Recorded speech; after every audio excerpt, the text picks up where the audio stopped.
Good morning, good afternoon, good evening. This is Kevin Coyne with the Venture Outfitter Weekly. Yes, it is cold season in Austin, Texas, and I have a cold and can just barely talk right now. But since we do this weekly, I was actually thinking that I'm like, perhaps we should take a week off, but we didn't because there's some important stuff to talk about. Here comes the future.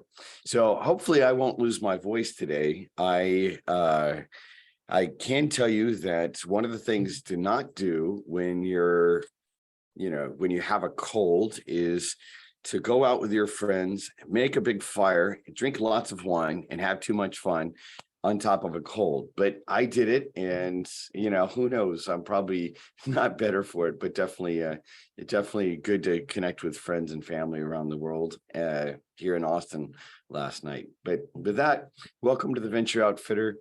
We're going to be going through some important topics, and I want to make sure that we get a chance to share and think about for the end of the year, the beginning of next year. Thank you to Linda Blackman and her team at DuoWorks for being one of our studio sponsors. They've been consistent. They're long-term supporters of Tech Ranch, and we will be doing a Venture Forth a reunion, or a Tech Ranch wide. You don't have to just spend in Venture Forth.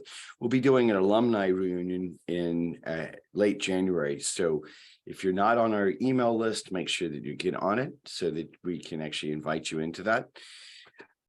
Excited to have her and her team as part of our overall team at Tech Ranch. Make a long story short, if you're looking for a good co-working, or whether it's co-working or a mailbox or otherwise, Linda and her team have a lot of solutions for entrepreneurs that are much more flexible than what you get at some of the other organizations like WeWork and stuff like that. And so that's one of the reasons that we're happy to work with her. If you haven't gotten on to the Tech Ranch community yet, wow, I'm going to really fight through this cold. It's kind of funny to hear my own voice, but no, I didn't do anything I wasn't supposed to do. Who knows? We'll just keep on working through it though, and hopefully get some more hot coffee into me really fast. If you're not on the community site yet, make sure that you sign up. Jello put just an email into him. This is kind of be our last call for kind of family members that have been involved in the Tech Ranch community for a long time. Starting in the new year, we are going to have a paid for membership level that's going to emerge, but we wanted to make sure that people that have been involved in Tech Ranch for the long term, before that a paywall comes down, that we get you in, because we'd like to have that core community that's always made Tech Ranch so vibrant available to each other. So please do let Jello know that you're interested in being involved in the community, and go through there's an orientation that you can get, that you see a video of, or there's a picture of a video that I did that'll kind of give you an idea about how to take advantage of it and stuff like that. So today's topic is called Here Comes the Future. And we're going to go through a couple different things. And I thought about going through and talking a little bit about just technology itself. And I realized, because I've always considered myself a technology visionary, I've been at the birth of internet-based apps, e-commerce, some of the object-oriented programming, some of the open source systems, like some of the first Bitcoin and blockchain companies that come out. I've gotten to see the birth of a lot of different things. And I thought about it. I'm like, well, really, though, instead of just talking about technology, we need to be talking about the underlying social change and what's really happening. I'll bring this up. I'll hop out of my slide order and hop onto this one slide and just say that a lot of times when you're introducing technology, a lot of times as engineers, especially with my engineering background, I noticed that a lot of times we're so focused on the technology introduction, and we're, as entrepreneurs, are driving towards that economic output that we see the second curve or the third curve of, but we forget about the social part, that the social diffusion of technology to really drive that economic outcome this is the orange line here in the middle is where entrepreneurs stand. And we need to make sure that we're doing something about that. So in talking about, here comes the future, I really wanted to start with this idea of some of the social concerns that are happening right now. So there's been a number of different social disruption. Now this is not an exhaustive list. Both the technologies I talk about and these social disruptions, neither one of them is a complete list. But I do want to make sure that we're talking about a couple of key things about these disruptions.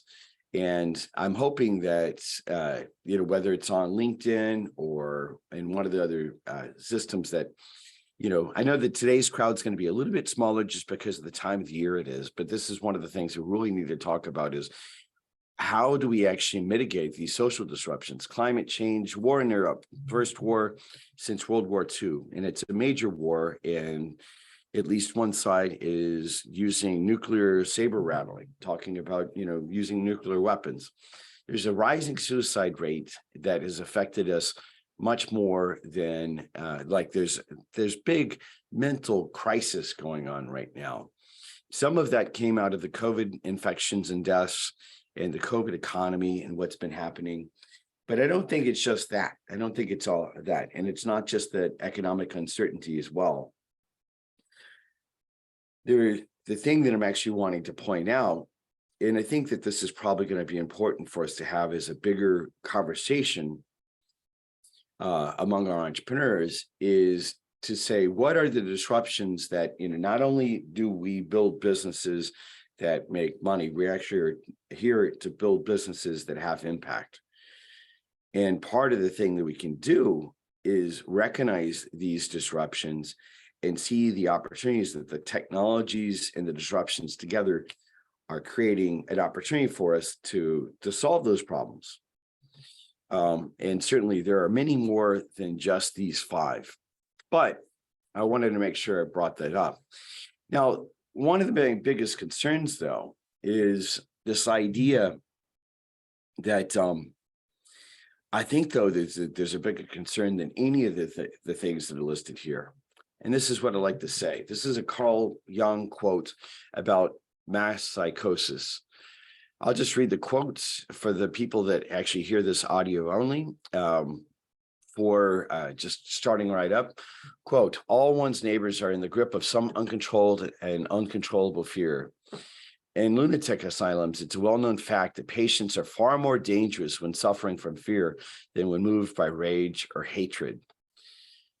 That's from his book, Psychology and Religion. There's a second quote that I think is just as concerning. Indeed, it's becoming ever more obvious that it is not famine, not earthquakes, not microbes, not cancer, but man himself who is man's greatest danger to man, for the simple reason that there's no adequate protection against psychic epidemics, were infinitely more devastating than the worst natural catastrophes. I don't mean to be alarmist, but part of the thing that I think my role in, directing entrepreneurs that are driven by vision and values is actually say, part of what we need to be looking at is these more fundamental type of issues that are happening. Like, and this is it. I mean, this is at the basis of several of the things that were on the social disruption list. A lot of times we're very focused on climate change as an example, but I think that there's a bigger issue underneath.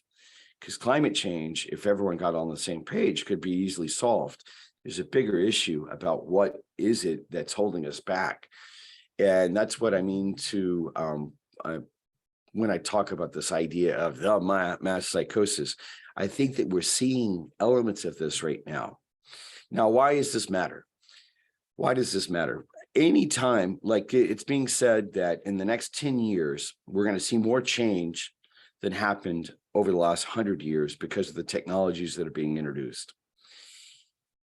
And as we look at that, we really need to be thinking about what Carl Jung's pointing to. This idea that during these massive shifts, mass psychosis can take over. I think we're seeing this in our politics in the United States. I think also you see it in other parts of the world as well. But, the specific thing that I think is interesting to think more deeply about is what, as entrepreneurs or just as citizens or people or whatever, what can we do to take this on? Well, so it's interesting to talk about technologies and things like that. One of the things that I get a kick out of, and I thought I'd share, brag a little bit about, because in 2005, this little piece of paper that you see in front of you, which I have framed here in the studio office, I made a list of technologies that I thought were going to be fundamentally shifting the world. It's just like, this list is almost, well, it's not 20 years old, but it's close. Excuse me. And I think the thing that it's interesting is the thing that I'm proud of is, as we go into some of the technologies I'm going to talk about, I think it's interesting to see that some of these came true. Security technology, health IT for healthcare IT, for which was supposed to be healthcare analytics, algae-based biofuels. That one has happened, but I'm not sure that it's as interesting as I thought it was going to be. Inexpensive solar, battery technology. We're definitely going to talk about one of those, that one of our companies out of Japan. Education technology, early cancer detection. I think we've got something better than just detecting cancer coming out, but that's just interesting to say. It's food tech and, well, several different things here. I think the thing that I'll actually go right into, though, is to say that here's some of the technology disruptions that are going to really fundamentally shift the way things are. What's interesting about this is I just made the list just to have like a random list of things to be able to talk through. But what's more interesting is the underlying social currents that they will end up driving. And so I don't mean to just focus on this one set of things, but it is interesting that we have these type of things happening. Let's just hop right in and talk about them. First one is mRNA and mRNA immunotherapy and the CRISPR system. mRNA immunotherapy, that is using messenger RNA to prepare inoculations against different diseases. It's a really interesting thing about how that technology has been worked on for more than 40 years now, but it's finally actually taken off. I am the recipient of the Moderna vaccine as an example. This one base technology, though, is now also being used to take on cancer as well, which is really interesting, that you can actually set your own RNA up, or you can actually use this external RNA to drive targeting cancer. It's quite interesting about what's happening here. I think the technology is a platform technology that's going to revolutionize a lot of different things. There's been a lot of people scared of it, but I actually think that this is something that's been pretty solid, that will be helping us go forward. The other thing that I'm pointing to is this technology called CRISPR, where they're actually able to edit different parts of your DNA by going in, cracking it open, edit one little part of the DNA, and then close it up and go home. Another really interesting technology that's there. We have only started to imagine what that's going to be producing in the world. Second thing is AI, and this alone, there are 10 different areas, if not more. AI is going to pervade everything. Chat GPT which got to 1 million users in 5 days, from not being listed at all. This is a artificial intelligence that can actually act almost like a human and putting together songs. I've now gotten it to write papers, to just play around with different, just in playing with it, it's amazing how powerful it is. It's almost like you have a person on the other end that is able to write reports, answer questions and stuff like that. Now it's got difficulties, but what's interesting is the end of February, another version is coming out that's supposedly going to be 500 times more powerful than what they launched just a couple months ago. When we start thinking about the pervasive impact of AI, not only are blue collar jobs at risk, but some of the highest paid white collar software development type of positions are as well. And I think the thing that people haven't realized, although there are a handful of people who are seeing this, that within 5 years, this platform technology is going to fundamentally disrupt so many different things that, you know, we really do have probably more than any other technology that's listed here. The disruption is going to be so powerful that we need to be figuring out how socially we're going to structure our societies going forward. I can't think of one job, and it would be interesting to get feedback, whether you share it live in the session a little bit, or if you want to actually talk it through by sending us a text or something like that. You know, on one of the streams, I'd love to know any area that someone thinks that won't get affected by AI. And then the other question that'll be interesting to be thinking about is, what do we do?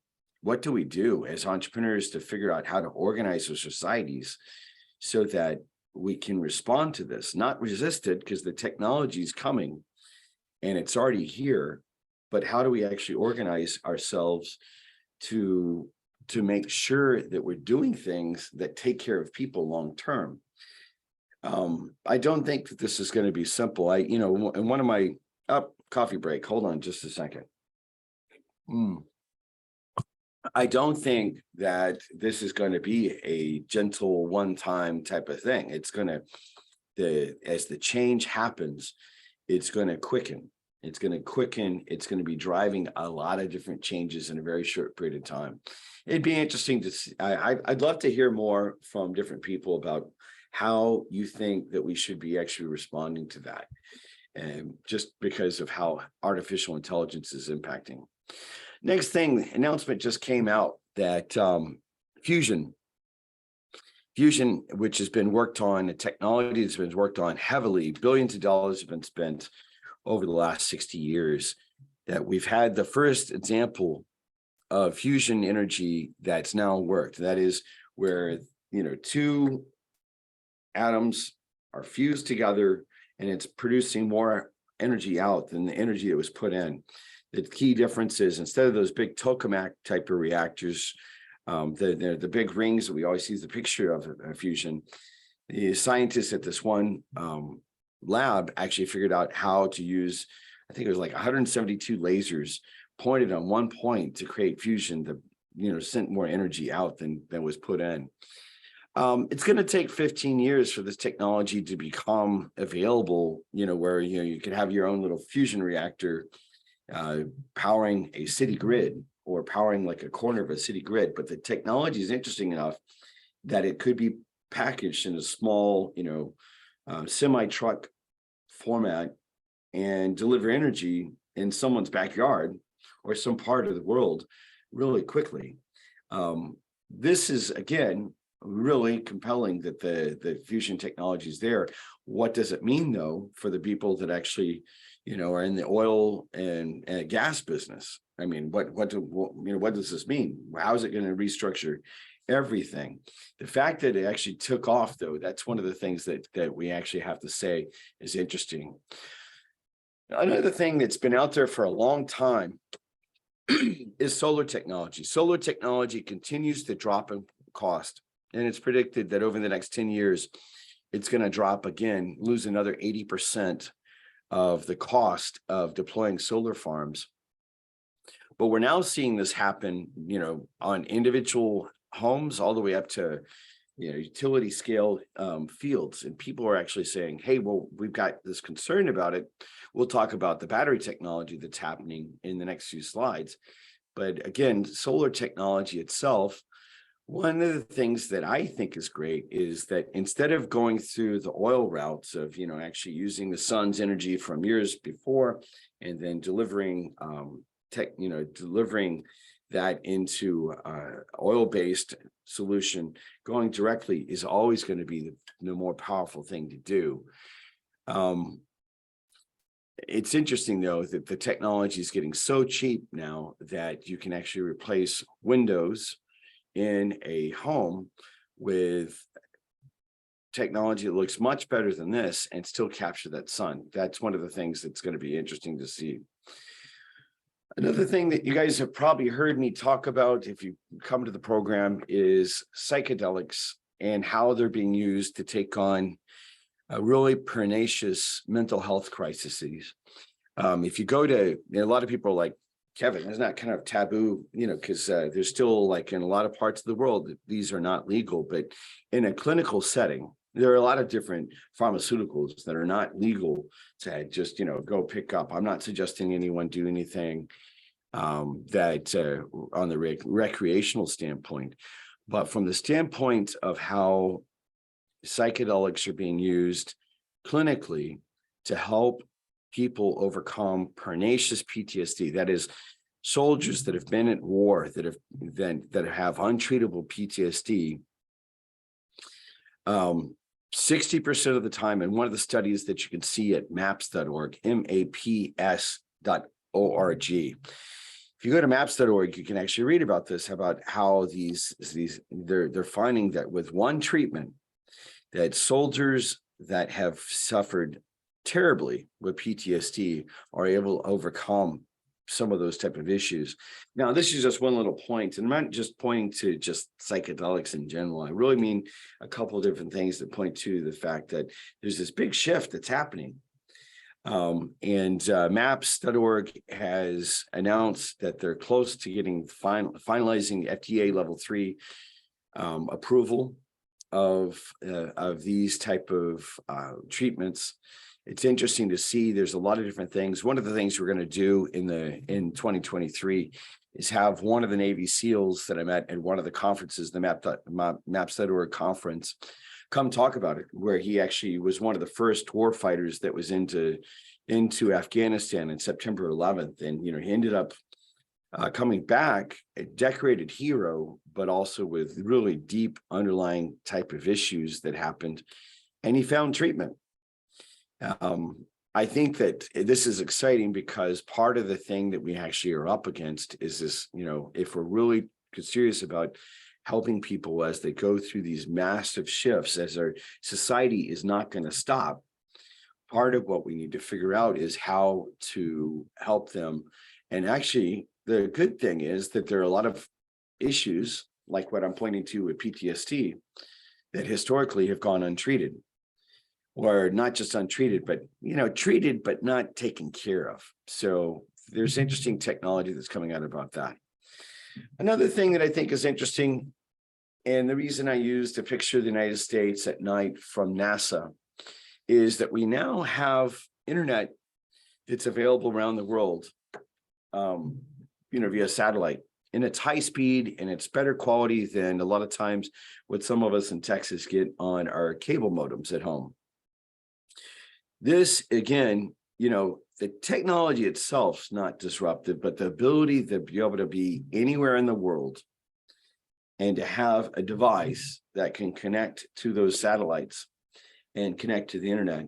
Again, as we have, the technologies that are making connecting to the internet, dirt cheap. You can do it for less than $10, like a little, a toy that you can actually plug in through Wi-Fi. Again, this is amazing that it's happening at the time it is. It means that we're going to be even more connected. The reason I use this photo, though, was to say the photo actually shows all the different lights at night across the United States. One of the reasons that there's been such collectivity around different cities like this is where work happened, and therefore people settled. But what is going to change with the cellular technology we're just talking about, plus internet that's available everywhere, is you're not going to be localized any one of these places. You're not going to be forced to stay any one of these places. Quite interesting what that implies, what's going to happen next. And the final thing we'll talk about out of our 7, number 7 is battery technology. Now, this is the picture we're looking at is from, electric batteries from a car manufacturer that's based out of Germany. And certainly there's a whole implication about what battery technology is doing in cars and things like that. But what's interesting is not just the lithium ion technology that's there. Lithium ion is the predominance of batteries that are happening in the world right now for those type of platforms, for electric vehicles and things like that. But even at Tech Ranch, part of what we're seeing is a technology like a carbon-based battery where you won't have to mine for lithium.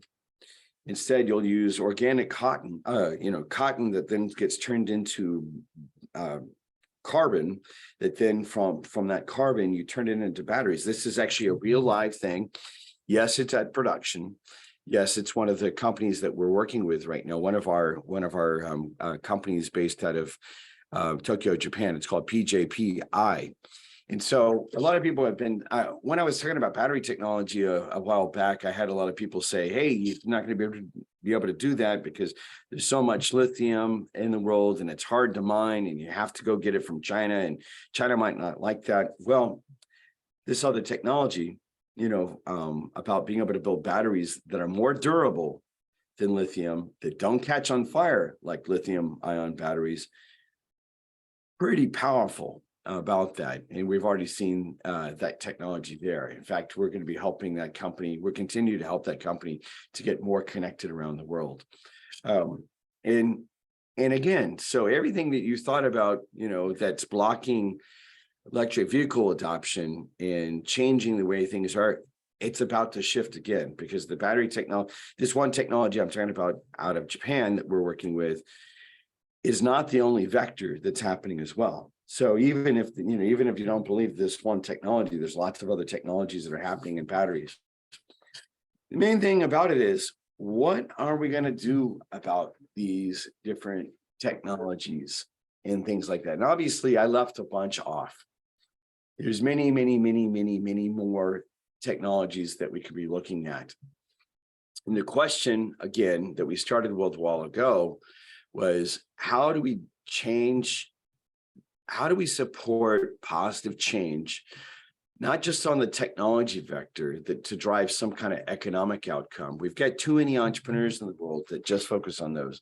But how do we actually also bring along the social domain? That is, how do we construct a new society, recognizing how many disruptions are going to happen in the next 10 years? I'd love to get feedback, and anyone that would like to hop in and share about that. It's like, what's needed. I started a list and I was like, no, this is actually where I need to go ahead and get the community involved. And we'll have this conversation again, because I know that I've caught many of you between, Christmas on one side, New Year's on the other side. But I think it's important because 2023 is when a lot of this is going to really, we see the shift happening right now, and it's about to shift even harder. Every year that we march in the next 10 years is going to be accelerating. So part of what I'd like to have happen, and I know today we have a really small studio audience. If any of you guys would like to hop in and actually say something about that, just raise your hand. I know that Ravi is here for the first time. I'd love to actually ask to see if he'd like to say something. I know that he might not be able to speak live because he's in the area out here at the co-working place that we're at here at DualWorks. But anyone would like to actually say online or hear about what they actually think is needed to do this? I mean, last time I said it this way: entrepreneurs are the purveyors of culture. Entrepreneurs are the purveyors of culture. That's what I'm pointing to by saying here, Entrepreneurs recognizing the role and what's happening here. Melvin raised his hand. Melvin, why don't you come online and actually tell us what you think as well? I'd love to hear from you. Hey, thanks very much, Kevin. I really love what you're doing. And from one of your recommendations, a couple of videos back, I started reading the Emphatic Civilization, the race to global consciousness in a world crisis. And just as fast as we're running into a problem globally, we are moving that fast in what you're showing us, some of these technologies, to solutions. And so I'm encouraged. I'm not sad reading the book. I'm encouraged reading it. Does that make sense? Yeah, definitely. Well, and that's the thing is, that book is a very strong indicator, a part of what we need to be aware of. It's interesting as you read it, and for those of you that haven't, put the book up again so that others can see it, the Empathic Civilization. For those of you all that haven't heard about this, you can actually, there's a couple of really great articles, or actually even just YouTube videos. There's a short 10-minute one as an example. If you type in Empathic Civilization, Jeremy Rifkin, you can see him talk for 10 minutes about this whole concept. So there is a lot of crisis, right? There is a lot of crisis that's happening. We actually, the whole fact, everyone knows that even in my own life in the last few weeks, I've had a terrible loss to a young woman to suicide. And there's like all this gnashing of teeth that's happening right now. But I think that, Melvin's got a point that this idea about,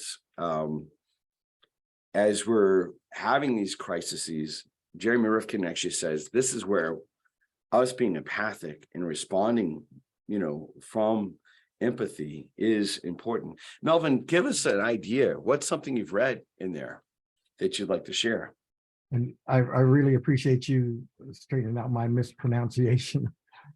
Reading in the book, Kevin, it shows history and folks that laid the groundwork on how we think now, and we think that we're warring society. We think that people are I don't he doesn't use the word evil, but I think you know what I mean, evil first, and we're not. He shows that empathy is part of us as humans, as men and women, and so that what I've seen so far, and I'm only as wide as my finger into the book so far, and he's jumping into more of the background and what psychologists and all these folks bring to the table, and weaving it to how it shows that empathy, and I'm just saying it over and over again, empathy is in our core. Yeah, well, it is interesting, and I think that's I think that is part of what we need to be reminded about. So part of the mental health crisis that's happening is that people have forgotten to actually cultivate friendships, right? One of the things that's been said about the United States is the average American has only one or two close friends, and many don't even have that. They have acquaintances, but not true friendships. Part of what I think, Melvin, you're pointing to about talking about empathy is, that reminding ourselves about building those basic relationships. Now, empathy can be for the people that you're directly connected to, and then empathy as we see these massive displacements, like what's happening, the war that's happening in Ukraine, as an example, has brought a lot of people's focus to supporting the Ukrainians in this really rough time. And that's another type of empathy, in a really tragic kind of set of circumstances. But that does point to it. We need to get Vince Marote, who is the person who introduced me to Jeremy Rifkin's work, to come back on and share more about the book. Any other thoughts, Melvin, that you'd like to share about the book today? Sure. I appreciate the time. Mirror neurons, he talked about those in the section that I'm just finishing up, and I think about your life, the mirror neurons that are part of us, of us watching you run, lead us on the Venture Outfitter and the absolute horrendous things that had gone on that you've gone through, and so we could see that the depths of the despair, yet we saw the height of your courage, that you stood up and didn't fold, that you came in front of us each week and led us. And so those mirror neurons that he's talking about in the book, that we saw the despair and we saw the courage, and the courage overshadowed the despair, so that we were able to rise and be better as a community from what. Yeah, no, I definitely, there was not an easy time at all. In fact, it's still not easy. And I know in our community, there's just been, I won't announce it on this other person's behalf, but there's been another tragedy that happened just a few days ago. This is the type of stuff where we need to figure out how to come together even more. And, it's because I have a community that I've actually been able to do that. Right. And that's partially what I hope that we're creating together. And thank you, Melvin, for being one of those people that actually has been supportive of helping, each other get through the really rough times. That is totally part of what makes this possible. Whether it's me or someone else, there is something about that I think we really have to focus on, about how can we teach each other how to actually build those relationships. Because it's clear that there's going to be rough moments into the future. There's a couple different people that are actually watching online on Facebook, and I was getting different text and stuff like that saying, hey, we're trying to get into the Zoom session to be on live, but not able to get inside of the Zoom session, but are watching. Michelle Shalin, howdy, Michelle, is saying, I'll just read some of her notes here. She said, love the Carl Jung quotes. Oh, absolutely, we're seeing this. That's perfect. She says she loves Rick Doblin and maps.org. The executive director of the organization maps.org is a gentleman by the name of Rick Doblin. He's an excellent person. She also mentioned as well here, sharing info with others to start the important dialogues. Part of the idea in the work that Michelle does is sharing information about these type of support tools as well. That is partially what we're here to do, is to share that back and forth. I know that RD just joined us. RD, looks like you're off of mute. Are you wanting to hop in and say something as well? Oh, no, sorry, just joined. No worries. Welcome. Good to have you here. So, well, part of what I'd like to do is, I know that that today, because we have a small group, and also because of my cough status, you guys, I was like, I don't know that I'm going to be able to be like this morning. My voice didn't sound as good. I have been coughing up a lung last few days and stuff like that. During Christmas, I did get sick, but happy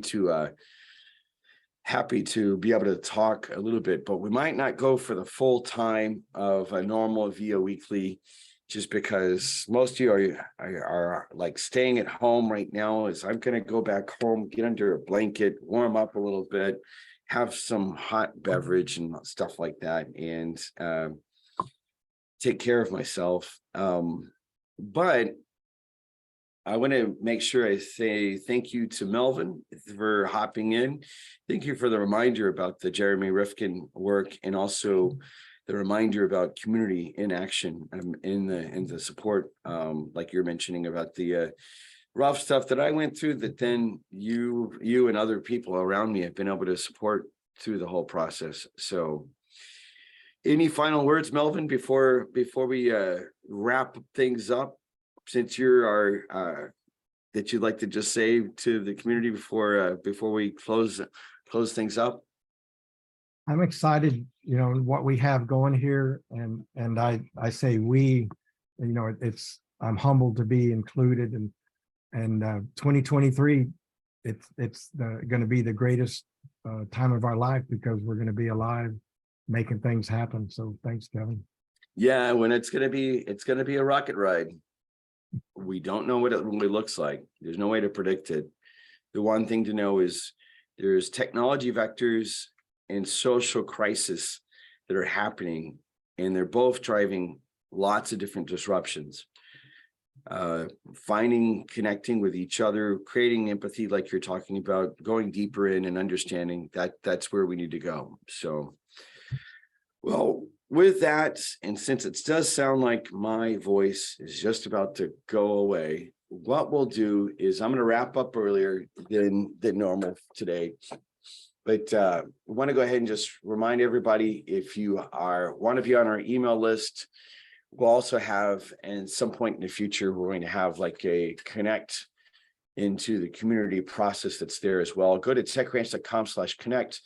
Get on our email list. If you're interested in being on our mentor list, our country manager list, this is kind of the clearinghouse of saying, hey, I'd like to get involved in different ways in the Tech Ranch community.